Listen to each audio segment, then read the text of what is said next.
Mengawalkan pendidikan darjah 1 selaras dengan piawaian antarabangsa adalah dasar yang baik secara prinsipnya.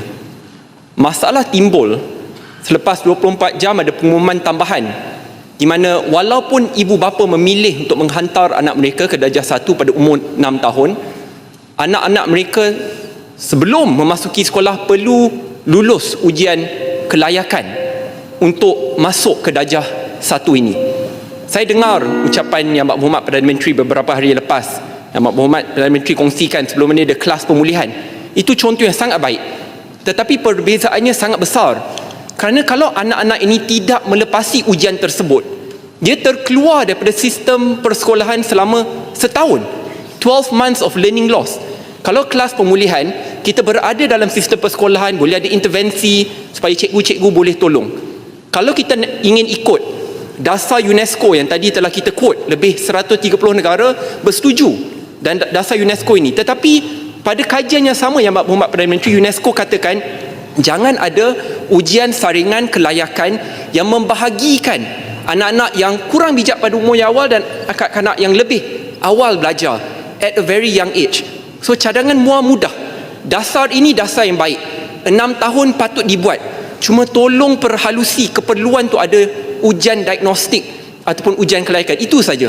Terima kasih Yang Amat Berhormat Perdana Menteri. Silakan Menteri. Jangan bimbang dengan istilah yang apa orang kata merusingkan ini, ujian diagnostik. Rasionalnya itu baik, iaitu kita nak sekurang-kurangnya ada sedikit sistem penilaian. Apakah anak-anak itu betul punya kelayakan atau mampu kita tangguhkan untuk setahun lagi. Tapi saya setuju dengan kesaan MUA.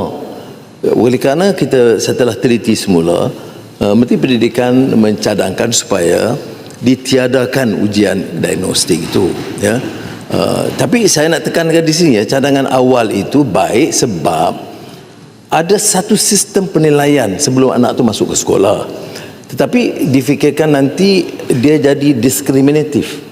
Maknanya ada anak ini kurang-kurangnya nak masuk darjah 1 dan masuk prasekolah, dia tak layak, dia kurang cerdik sebagainya. Jadi mungkin ada kesan psikologi. Jadi oleh itu ditiadakan. Ya, itu jelas.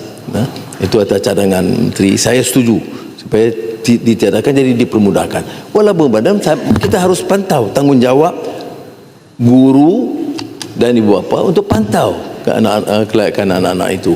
Dan saya fikir oleh kerana dimulakan dengan prasekolah, itu ada kebijaksanaannya kerana ia beri ruang kepada kita untuk 1 tahun nilai. Begitu juga tentang ujian. Ujian bila darjah 4, di sekitar 4 disebut ujian lah, tapi maksudnya itu ada sistem penilaian kecil di situ. Itu membolehkan kita bersedia ada 2 tahun untuk perbaiki sebelum masuk tingkatan 1. Ya, tapi biasalah dalam apa juga cadangan dia memang mengundang sedikit kontroversi. Kalau ambil periksa tahun darjah 3 pun salah, darjah 4 pun salah, darjah 6 pun salah.